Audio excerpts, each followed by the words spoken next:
Gemericik air seolah memanggil seseorang untuk semakin mendekat ke dalam hutan. Namun siapapun tidak akan menduga akan apa yang ia temukan. Sebuah sendang dengan air berwarna hitam. Ada hal mengerikan yang tidak mereka sadari di sana. Sebuah kenyataan bahwa sudah ada ratusan mayat terbaring di dasarnya. Sendang Banyu Getih.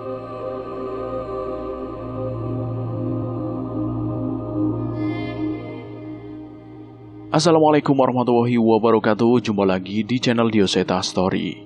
Apa kabar teman-teman semua? Semoga kalian sehat selalu, panjang umur, bahagia selalu, dan sukses selalu.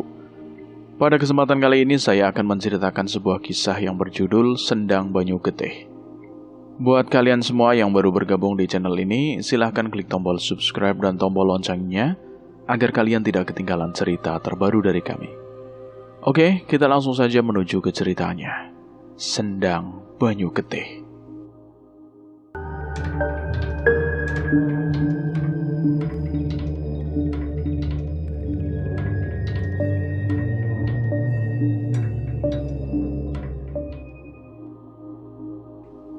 Terlihat seorang pria berjalan memasuki rimbunya hutan yang hampir jarang sekali dijamah oleh manusia.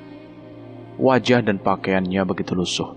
Terlihat ruam di matanya, bersama bekas luka dan darah yang menjadi riasan di sekitar pipinya.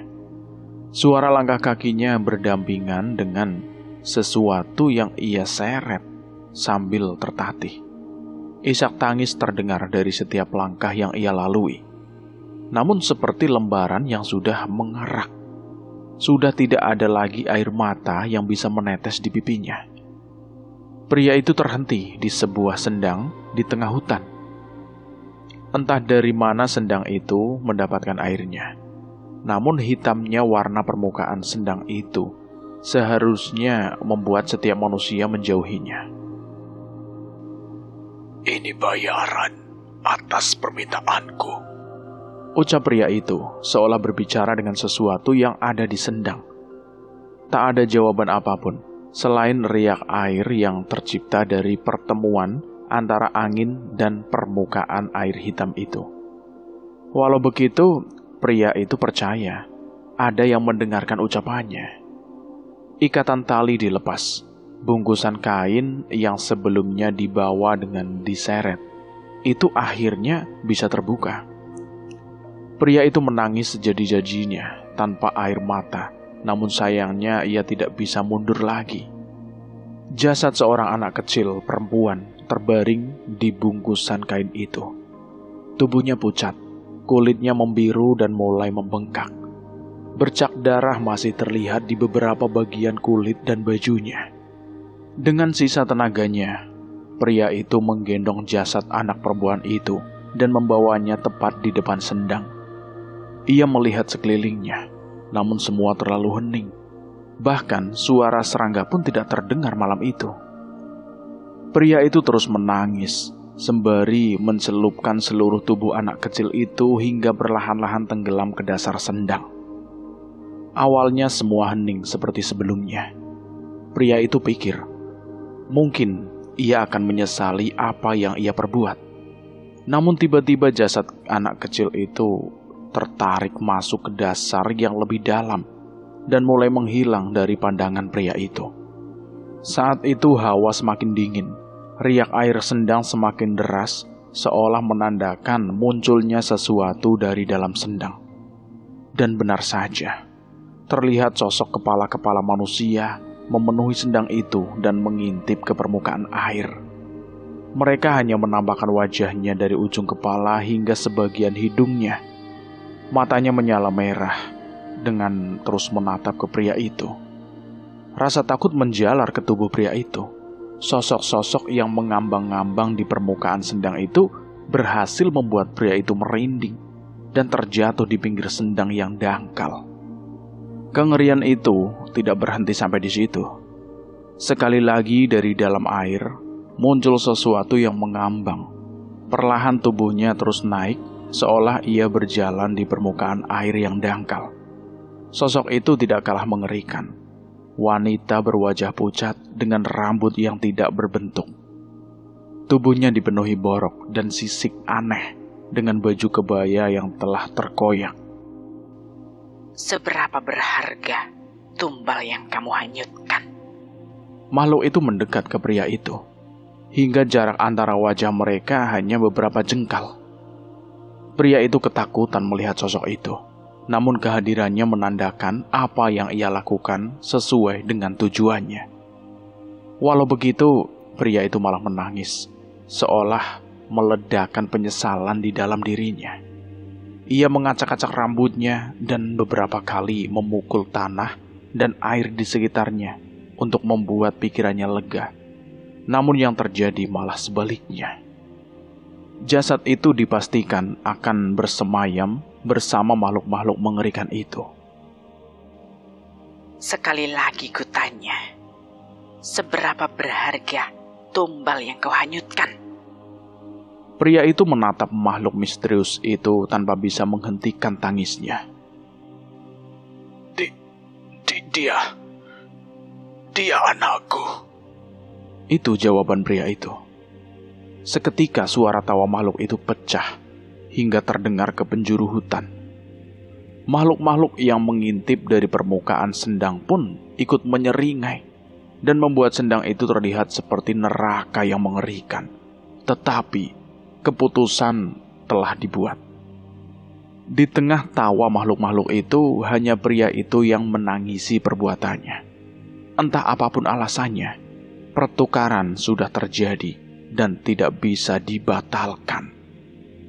Bagian pertama, desa ini dikutuk. Sudah hampir 5 tahun, aku berpindah ke ibu kota bersama dengan seluruh keluargaku. Semenjak bapak mendapat penempatan kerja di sana, hampir tidak ada alasan untuk kami sekeluarga untuk pulang kampung ke desa kelahiranku itu. Desa Banyujiwo, itulah nama desaku. Sebuah desa yang terletak di selatan Jawa Timur. Bukan desa yang terkenal, namun desa ini sesekali masih menjadi tempat singgah bagi pelintas jalur antar kota yang melewati jalur selatan. Saat ini aku masih menikmati pemandangan dari jendela bus yang aku tumpangi. Sudah sangat jarang aku melihat jalan dengan jalur-jalur pegunungan dipenuhi pepohonan yang masih hijau.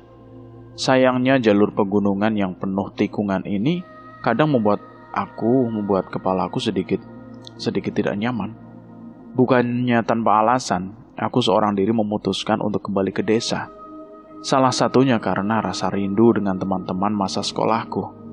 Tapi yang terpenting, sudah 1 tahun ini hampir tidak ada kabar dari desa. Entah karena mereka semakin sibuk atau memang sudah lupa terhadap keluarga kami. Terminal. Teriak kernet bus yang memberi aba-aba untuk penumpang yang akan turun. Aku pun bersiap dengan menurunkan tasku dan berjalan ke pintu sisi depan bus. Yen sampean wis ngrasa ora penak ndang lunga ninggal ke tempat kuwi ya. Aja kesuwen ning kono. Tiba-tiba nenek yang duduk di kursi depan berbicara sambil menepuk pundakku. Katanya kalau sudah merasa tidak enak, segera pergilah tinggalkan tempat itu. Jangan terlalu lama di sana. Maksud mbah nopo toh mbah? Aku tanya balik kepada nenek itu. Namun belum sempat berbicara lagi, bis sudah berhenti dan membukakan pintu untukku. Kernet bus pun segera mempersilahkanku untuk turun bersama penumpang yang telah mengantri di belakang. Aku masih penasaran dengan apa yang dimaksud oleh mbah itu. Tapi saat aku menoleh ke arah bis itu lagi, aku tidak bisa melihat keberadaannya di kursi depan tempat ia menepuk pundakku tadi. Aku pun tidak mau ambil pusing atas kejadian itu dan segera mencari angkutan umum untuk menuju ke desaku, desa Banyujiwo. Perlu setengah jam perjalanan untuk bisa sampai di jalur menuju desa. Tidak masalah, karena aku menikmati perjalanan itu sembari menikmati pemandangan kota yang nanti akan cukup sulit dijangkau bila sudah memasuki desa Banyujiwo. Pasalnya untuk sampai ke desa, aku masih harus menyambung dengan ojek yang tidak bisa dilewati dengan mobil karena jalurnya itu sangat terjal. Beruntung aku sampai di hari yang masih siang. Sudah ada beberapa tukang ojek yang bersiap mengantarku menunggu di ujung jalan setapak. Walau jalurnya sulit, tapi desa Banyujiwo tidak berdiri sendiri di tempat itu. Ada beberapa desa lain yang bernasib sama dalam hal akses ke desa itu. Lah masnya asli dari Banyujiwo toh? Iya mas, tapi sudah beberapa tahun tidak pulang. Nggak tahu rumahku sekarang berbentuknya itu kayak apa. Tapi kalau masih ingat pulang itu ya sudah bagus loh. Biasanya kalau sudah kenal gaya hidup ibu kota, sudah pada tidak mau lagi untuk pulang ke sini.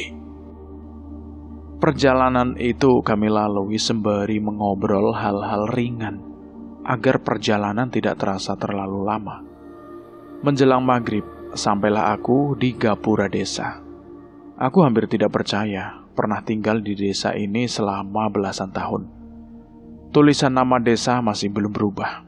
Hanya saja ada bekas hiasan-hiasan baru, sisa-sisa dekorasi acara kemerdekaan. Mas, matur suwun ya mas. Terima kasih. Aku menyerahkan beberapa lembar uang untuk tukang ojek itu dan bersiap untuk meninggalkannya. Mas, tukang ojek itu memanggilku lagi. Kali ini ia mengernyitkan dahinya, seolah mengingat-ingat sesuatu. Masnya simpan nomor saya ya mas. Nanti kalau ada apa-apa, telepon saya saja, biar saya jemput. Sebenarnya aku mau menganggap ucapan itu sebagai promosi jasanya. Tapi raut wajahnya terlihat bahwa bukan itu saja maksudnya. Memangnya ada apa, Thomas? Aku bertanya. Tukang ojek itu berusaha mengingat sesuatu. Dari raut wajahnya sepertinya itu bukanlah hal yang baik. Beberapa bulan lalu, saya pernah mengantar seseorang ke desa ini. Dia bukan warga desa Banyujiwo. Nah, pas menjelang tengah malam tiba, dia menelpon saya. Dia itu menelponnya berkali-kali, Mas, dan meninggalkan pesan untuk dijemput. Tukang ojek itu mulai cerita. Terus mas, terus gimana? Saya tidak mengangkatnya karena sudah ketiduran. Paginya, saya telepon balik. Nomornya sudah tidak aktif. Dan pas saya mengantar orang ke desa ini, saya tanyakan tentang orang itu. Namun sama sekali tidak ada petunjuk mengenai keberadaannya. Aku mengernyitkan dahi, mencoba mencerna cerita tukang ojek itu. Menghilang? Diculik? Atau bagaimana, Mas? Nggak tahu. Sampai sekarang masih menjadi misteri. Ya wis lah, saya pamit dulu ya, Mas. Keburu gelap. Aku hanya menggeleng mendengar cerita orang itu. Orang menghilang di desa ini.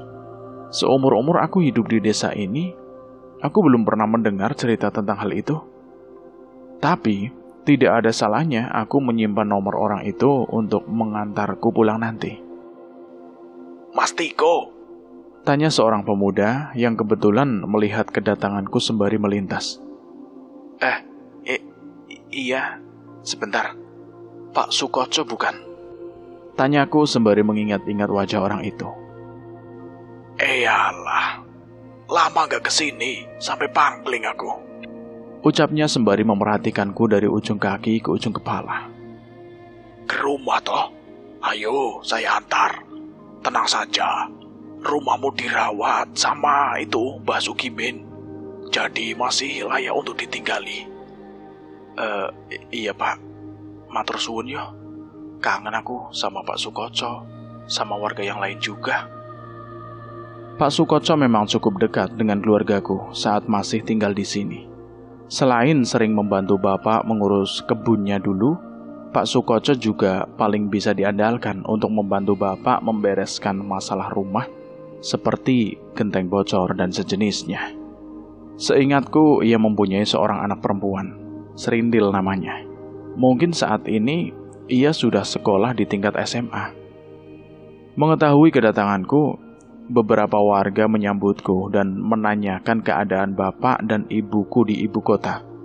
Sementara itu Pak Sukoco membantu mencarikan Pak Sugimin yang memang dipercaya bapak untuk mengurus rumah keluarga kami. Ngapunten Mas Diko, nunggu lama ya. Ucap Mbah Sagimin yang tergesa-gesa membukakan pintu rumah untukku. Mboten Mbah, santai mawon. Kulo yo isih nostalgia menikmati suasana ning desa iki meneh. Dia adalah Mbah Sugimin, orang kepercayaan bapak. Umurnya mungkin sudah lanjut, tapi keberadaannya masih sangat berarti buat desa. Aku kembali ke rumah tempat tinggalku sejak kecil. Benar kata Pak Sukoco, rumah ini benar-benar terawat. Tidak seperti ditinggal selama 5 tahun. Setidaknya listrik masih menyala. Setidaknya aku bisa menyalakan lampu untuk tidur nanti malam dan menonton televisi tabung yang aku lihat masih rapi di lemarinya. Setiap malam Selasa dan malam Kamis, saya tidur di sini, Mas. Anak-anak juga sering saya ajak mampir sambil bersih-bersih sesuai amanah Bapak dulu. Iya, Mbah. Matur suwun. Saya jadi tidak usah repot-repot beres-beres rumah dulu. Balasku sembari tersenyum. Aku cukup lega. Aku kira saat sampai di rumah aku akan disambut dengan tumpukan debu dan sarang laba-laba yang melintang. Namun berkat Mbah Sugimin, semua itu tidak terjadi. Sebenarnya, kami yang berterima kasih, Mas. Bapak sudah mengizinkan saya dan warga untuk menggarap tanah Bapak. Bahkan, Bapak tidak meminta sedikit pun dari hasil garapannya. Setidaknya saat ini, hanya inilah yang bisa kami lakukan untuk balas budi. Ucap Mbah Sugimin. Aku tersenyum mendengar ucapan itu. Sebenarnya, aku tahu Bapak tidak berpikir sampai sejauh itu. Menurutnya, lahan kebunnya mungkin akan berguna untuk Mbah Sugimin dan yang lain daripada kosong dan dipenuhi tanaman liar. Terlebih, gaji Bapak saat ini sudah lebih dari cukup untuk menghidupi keluarga kami. Pokoknya saya tetap berterima kasih sama Mbah Sugimin. Sama satu lagi, Mas. Mbah Sugimin seolah sedikit ragu untuk berbicara. Kenapa, Mbah? Ngapunten, saya malam ini ada urusan. Jadi, tak bisa menemani Mas Diko tidur di rumah. Oh alah, mboten napa-napa, Mbah. Aku kira opo toh. Sebenarnya memang ada sedikit rasa takut untuk tinggal sendirian di rumah yang sudah lama tidak kutempati. Tapi seharusnya aku bisa mengatasi masalah itu. Besok pasti saya temani, Mas. Tapi tolong, sebisa mungkin menjelang tengah malam, Mas Diko jangan keluar rumah ya. Saya memang tidak ada rencana keluar tengah malam, Mbah. Tapi memang ada apa ya, Mbah? Tidak. Pokoknya, apapun yang terjadi menjelang tengah malam nanti, tolong jangan keluar dari rumah. Saya pastikan rumah ini aman. Tingkah laku Mbah Sagimin benar-benar mencurigakan. Tapi karena aku berpikir tidak ada rencana apapun malam ini, aku pun mengiyakan ucapan Mbah Sagimin. Ia pun memasukkan rantang yang ia bawa dan menggelarnya di meja makan. Di rumah lagi masak seadanya, Mas Diko. Sayur bayam sama tempe. Besok biar saya motong ayam. Sudah lama kan gak ngerasain opor buatan istri saya. Wah, terima kasih loh, Mbah. Gak usah repot-repot. Buatan repot kok, Mas. Saya yang senang kedatangan Mas Diko. Pokoknya silakan dinikmati ya. Saya pamit dulu. Aku mengantarkan Mbah Sagimin keluar rumah dan kembali masuk ke dalam untuk menikmati makanan yang dibawakan oleh Mbah Sagimin. Tidak menyangkal, sedari tadi suara perutku juga sudah mendayu-dayu, mengharapkan ada yang bisa membungkamnya. Suara rintik hujan sedikit mengganggu tidurku. Walaupun tidak deras, namun beberapa kali suara getaran jendela terdengar dari angin yang berhembus membangunkanku. Aku masih terus berusaha menutup mata untuk melanjutkan tidur. Namun entah mengapa terasa begitu sulit untuk kembali terlelap. Dan tiba-tiba saja, duar! Suara petir menggelegar, berhasil mengagetkanku hingga aku terduduk. Seketika jantungku berdetak begitu kencang dan memaksaku untuk mengatur nafas. Mas. Samar-samar aku mendengar ada suara seorang anak perempuan yang memanggil. Tapi ini sudah tengah malam. Mana mungkin ada suara anak perempuan di sekitaran sini? Mas, tolong.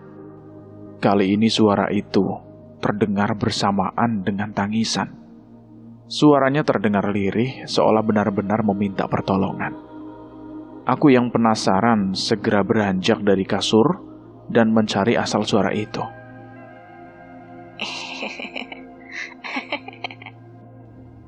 Terdengar suara anak perempuan lagi, tapi kali ini ia tertawa kecil. Tak lama setelahnya terdengar suara langkah kaki yang berlari kecil. Siapa itu? Aku berteriak memastikan, namun sama sekali tidak ada jawaban. Aku beberapa kali mencari asal suara-suara itu, tapi nihil. Merasa cukup lelah, aku pun memutuskan untuk kembali ke kamar. Mas. Kali ini terdengar sangat jelas. Suara itu berasal dari luar jendela. Aku pun membatalkan niatku kembali ke kamar dan berbelok ke arah jendela ruang tengah di mana asal suara itu berada. Aku menempelkan telingaku memastikan apakah masih ada suara. Kali ini telingaku benar. Terdengar suara tangisan dari sisi luar jendela. Dengan segera, aku membuka jendela kayu itu dengan susah payah. Engselnya sudah berkarat hingga aku harus menggoyang-goyangkan beberapa kali hingga daun jendela itu bisa terbuka. Seorang anak perempuan berambut panjang berdiri beberapa meter di hadapanku. Ia mengenakan daster putih yang sudah sangat lusuh dan basah.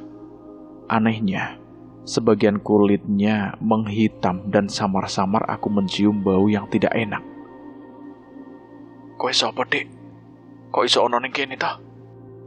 Aku bertanya pada anak perempuan itu. Anak perempuan itu tidak menatapku.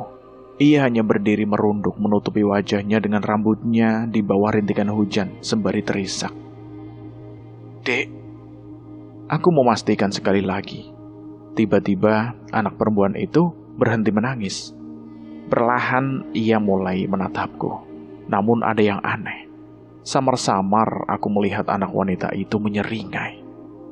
Saat itu juga tubuhku merinding merespon senyumannya. Naluriku seolah menandakan bahwa ada yang tidak beres dengan anak perempuan itu.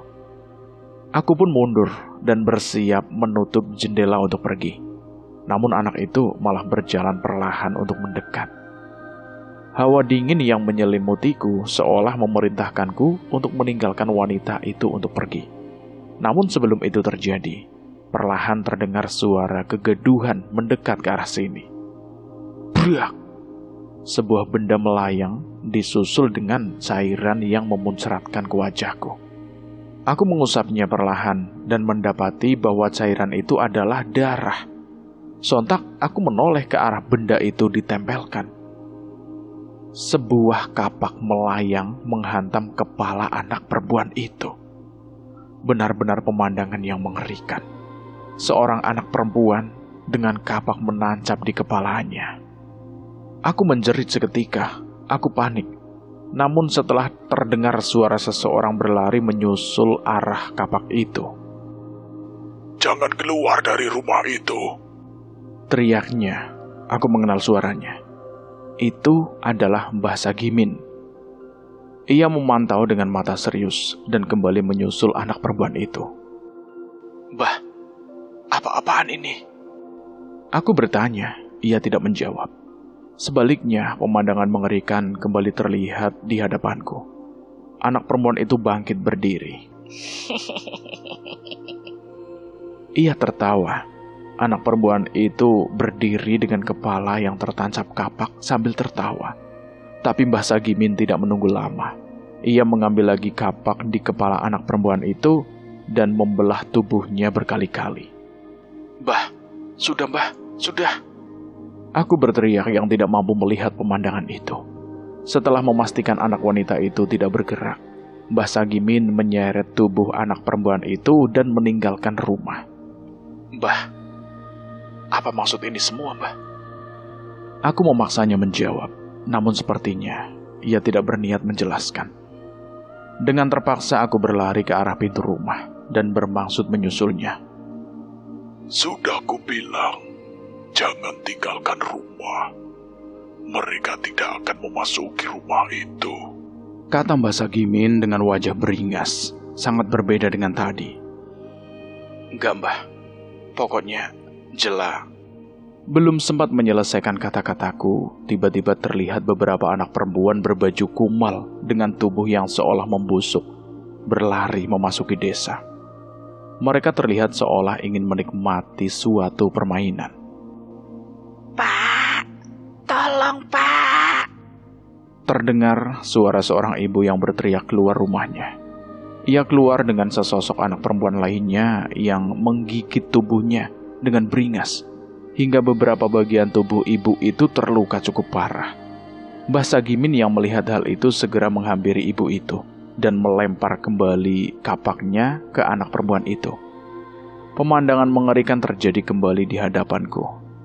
Aku menoleh ke arah anak-anak wanita yang memasuki desa tadi. Mereka sudah berhadapan dengan warga desa lain yang juga membawa kapak, alat pemukul, pisau, dan semua benda yang bisa dijadikan senjata. Hal yang sama dilakukan oleh warga desa kepada anak-anak perempuan itu. Mereka dibantai dengan sadis oleh warga desa. Namun anehnya, anak-anak aneh itu masih bergerak mencoba meronta dengan kondisi itu. Suara tawa anak wanita terdengar dari seluruh penjuru desa. Namun suara itu segera menghilang saat kepala makhluk-makhluk itu bisa dipisahkan oleh warga desa. Gerobaknya sudah di Gapura, teriak salah seorang pemuda yang berlari dari arah Gapura. Fajri. Aku melihat pemuda yang wajahnya tidak asing untukku. Dia seperti teman sekolahku dulu. Fajri? Kamu Fajri kan?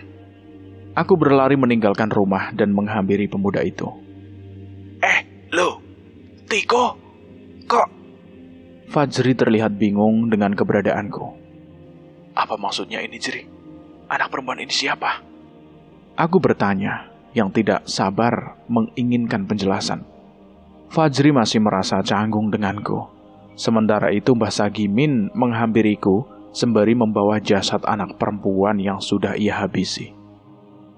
Mas Tiko, masuk ke rumah. Saya sudah meminta orang untuk memasang perlindungan di rumah itu, ucap Mbah Sagimin padaku. Aku menggeleng.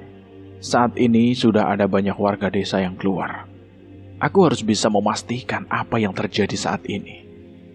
Enggak, Mbah. Ini semua apa? Anak-anak perempuan ini siapa? Mbah Sagimin meletakkan jasad anak-anak perempuan itu di gerobak di Gapura. Beberapa warga menyusulnya, sembari bersiaga akan kedatangan sesuatu yang aneh.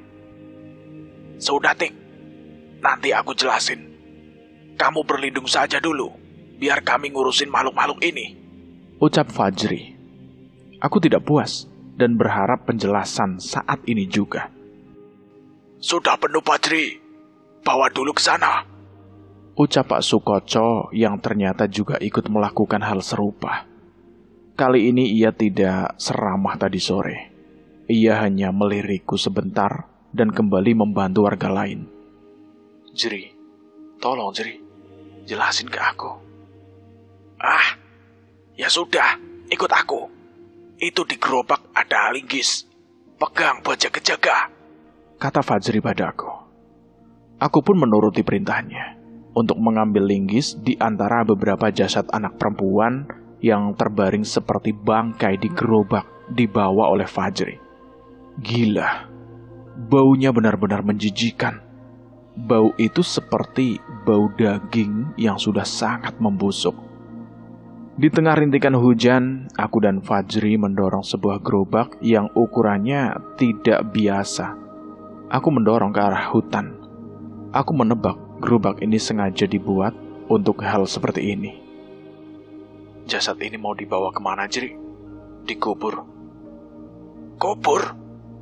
Enggak, Tik. Kami pernah mencoba mengubur mereka.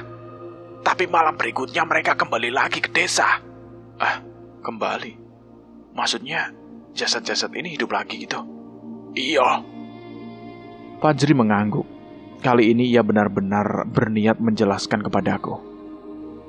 Kejadian dimulai sekitar 2 tahun yang lalu. Kami warga desa sampai saat ini belum tahu apa penyebabnya dan mengapa bisa seperti ini. Menurut Fajri, sekitar 2 tahun yang lalu tiba-tiba ada anak-anak seperti ini yang mendatangi desa. Anehnya mereka terlihat mengenakan baju yang sudah sobek dan kulit yang menghitam. Terlebih mereka membawa bau busuk. Di tengah malam mereka memasuki rumah ke rumah dan menyerang siapapun saat mereka terlelap. Ada yang digigit hingga telinganya putus. Ada yang dagingnya terkoyak. Ada yang bola matanya hampir tercukil. Dan yang paling banyak, besoknya banyak warga yang terserang penyakit. Di malam itu warga menangkap makhluk-makhluk berwujud anak kecil itu dan mengikatnya. Anehnya saat matahari subuh mulai bersinar, anak-anak perempuan itu mati. Mereka seperti jasad yang sudah membusuk sangat lama. Warga memutuskan untuk mengubur jasad itu di pinggir hutan. Mereka pikir masalah sudah selesai saat itu, tapi ternyata mereka salah. Di malam berikutnya, hujan turun dengan deras. Hal yang tidak bisa dipercaya terjadi lagi saat itu. Anak-anak ini bangkit dari kuburnya dan kembali ke desa di tengah derasnya hujan. Sekali lagi malam mengerikan terjadi di desa Banyujiwo. Ada beberapa warga yang menjadi korban. Salah satunya adalah anak Pak Sukoco, Serintil. Ia meninggal dengan mengenaskan saat Pak Sukoco sedang membantu warga lain menangkap makhluk-makhluk ini. Serintil meninggal di rumahnya dengan tubuh yang tercabik-cabik dan kepalanya yang menghilang. Esoknya, warga segera mencari bantuan orang-orang pintar untuk menangani masalah ini. Namun, hampir tidak ada satupun yang bisa mengatasi. Sampai ada salah satu orang pintar yang mendapat petunjuk. Jasad-jasad ini harus dibuang di Sendang Banyu Getih yang berada di dalam hutan. Cerita Fajri terhenti tepat saat kami tiba di sebuah sendang yang berada di tengah hutan. Sendang dengan air yang berwarna hitam pekat yang menyatu dengan akar-akar pohon kering. Aku mencium bau menyengat di sendang ini. Ini yang dimaksud Sendang Banyu Getih. Iya, Tik. Fajri mengangguk. Ia mendekatkan gerobaknya ke pinggir sendang itu dan bersiap menghanyutkan jasad-jasad anak perempuan tadi ke dalam sendang. Aku mencoba membantu sebisaku. Bau dari jasad-jasad dan sendang ini benar-benar membuat aku merasa mual. Kalau memang sudah pernah melakukan itu, kenapa anak-anak ini bisa kembali lagi ke desa? Aku nggak tahu, Tik. Tapi makhluk-makhluk itu kembali bangkit tiap malam-malam tertentu. Sesepuh desa seperti Mbak Sagimin yang mengerti hitungannya. Aku masih benar-benar tidak percaya dengan semua cerita ini. Setelah menghanyutkan semua jasad ke sendang itu, kami pun kembali ke desa. Kami berpapasan dengan sebuah gerobak lagi yang dibawa warga desa lain yang juga berisi jasad serupa. Sepertinya tidak cukup satu gerobak saja untuk membawa jasad anak-anak yang menyerang desa ini. Saat sampai di desa, aku menyaksikan wajah warga desa yang telah bercampur bingung. Aku pun tidak ingin menambah beban mereka dan memilih untuk kembali ke rumah dan berbicara dengan mereka besok. Sesok tak mampir, Tik. Kue mesti akeh sing arep ditakok gitu. Iya, Fajri. Aku ingin tanya banyak. Aku lalu kembali masuk ke dalam rumah. Tidak ada yang ingin aku lakukan lagi saat itu selain membersihkan diri dan kembali tidur. Mungkin saja bila besok ada yang mengatakan kejadian malam ini adalah mimpi, aku akan percaya. Desa ini dikutuk. Mbah Sagimin membuka pembicaraan dengan sebuah kalimat yang seketika membuat aku merinding. Fajri juga hadir di sini bersama Pak Sukoco. Mereka segera ingin menjelaskan ini semua kepadaku pagi ini. Maksud Mbah Sagimin dikutuk bagaimana ya? Mbah Sagimin menggeleng. Sepertinya ia juga tidak mengetahui penyebab kutukan itu. Sama seperti yang Fajri ceritakan semalam. Tidak ada yang tahu, Mas Tiko.